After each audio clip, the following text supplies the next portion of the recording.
মোদিজির আগেও কিন্তু বাংলাদেশ, শ্রীলঙ্কা, নেপাল, ভুটান, মালদ্বীপ একটা সুসম্পর্ক বজায় ছিল। এখন এই সম্পর্কগুলো এত খারাপের দিকে হচ্ছে কেন?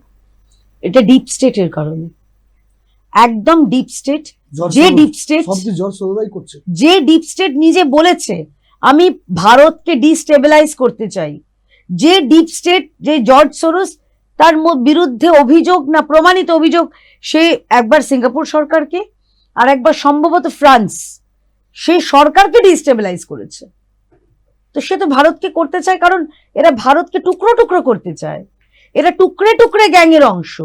আপনি চিন্তা করুন তো, রাহুল গান্ধীর মুখে যা কথা, নিজের, সে তো দেশের একজন সাংসদ, বিরোধী দলনেতা, বাইরে গিয়ে বলছি ইন্ডিয়ান ইকোনমি ইজ ডেড। পাগড়ি পড়তে পারে না। না বলছে Indian economy is dead economy. Dead economy।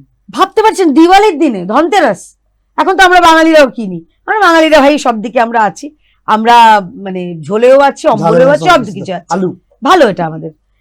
ধনতেরাসের দিনে সারা দেশে এত গয়না কেনা হয়েছে, রূপোর রিজার্ভ নেই, মানে রূপো সব মানুষের কাছে চলে গেছে। এটা কত গর্বের বিষয়।